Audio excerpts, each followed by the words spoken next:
everyone. How about some applause for belly claps? It is a thrill to be here.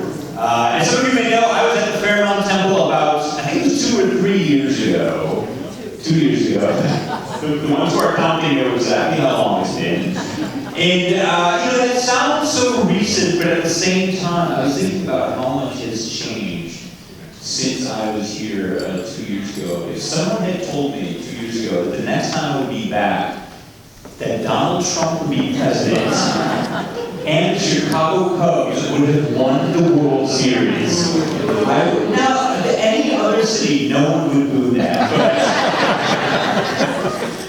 You guys, first of all, you don't hold it against me. I had nothing to do with that personally. But having grown up in Chicago, you can appreciate what that felt like to finally win and win. Did anyone go to those games? Was anyone? Yeah. Wow. I thought only Cubs fans went to the games in Cleveland. Wow, we're killing it tonight, aren't we? So which game? Anyone go to Game 7, the final game? Yeah. Where did you guys sit? Upper deck first base. Is that below LeBron? Because I saw him at that game. He's on the other side. He's on the other side. Your tickets are not with LeBron. Okay. How was it in the stadium? What was it like? Painful. Wonderful. No wonder. Wonderful and pain. This is what Judaism is all about. We found the connection. Wonderful and painful. So today we're talking about food. And before, and by the way, I'm glad we're finally opening up and getting Jews to talk about food. It's high time. I'm finally doing this. Before I talk about, share my thoughts, I'm curious. I'd like to hear some of your thoughts on Jewish foods. For example, when I say Jewish foods, what comes to mind? Or what memories associated with Jewish foods do people have? So no need to raise hands. Just go ahead and shout out. Egg cream. Egg cream? Egg cream. You wouldn't know. That is the last thing I would have expected. You wouldn't. I wouldn't have. No. I grew up in New York City. Can you explain to me and Kendra Sager, can you explain what that is to us? Because I have never heard of this. Do the rest of you know about it? New York. Yeah, this is edible, first of all? It's a chocolate phosphate. By the way, any food that has the word phosphate in it. Oh, good Lord. Okay, so the chocolate phosphate, You yeah. go to a deli. You go to a deli.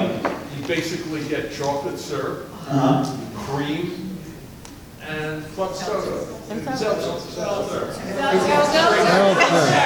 only do they know, they're correcting him on their recipe. So in our holidays, we ruin them with bad food. Hanukkah, we celebrate the fact that the oil lasted for 8 days. We commemorate that by eating the latke, a potato pancake that has 8 times the amount of oil recommended by the Food and Drug Administration. It's a miracle. Have a heart attack. There you go. But it's also about our relationships with our food. And this might be a point for the rabbi, but we Jews actually feel bad. We take pity for our foods, which I don't think other religions do. What do we do on Friday night for the Sabbath? We bless the candles, we bless the wine, bless the challah. Now Friday nights, we cover the challah. Does anyone know the logic behind our covering the bread, the challah, on the Friday night? Yes, back here. It shouldn't be ashamed. So it shouldn't be ashamed. How Jewish is that? That line. Explain that to your guests who aren't Jewish, right? We cover the challah because we bless the challah last, and we don't want to hurt the challah's feelings. Yeah, you're people saying, oh, that's why we do it, right? Because we feel bad for our baked goods. Keep it down. There's some pizza in the corner. You can hear me. We feel bad for the challah. Then a minute later, we uncover the challah, shove a 14-inch butcher knife down the middle of it. Now, if I were challah, that would hurt my feelings a bit more. Please welcome from New York City, Chef Einat Admony, everyone.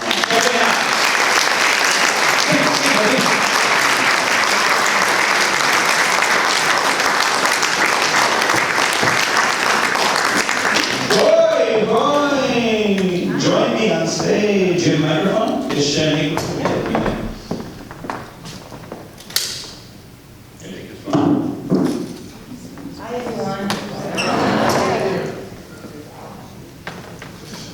So the first thing I'll mention, and some of you know, and I know some people have already come up to us and said that they have read the cookbook that Einat and I worked on together. The recipes are all hers. I know, it's really a shame. I know nothing about cooking, but I wrote the, why you left me because you know it's true. But I wrote the stories about her childhood in Israel, and the book is called Bala Busta, which is the name of one of her restaurants.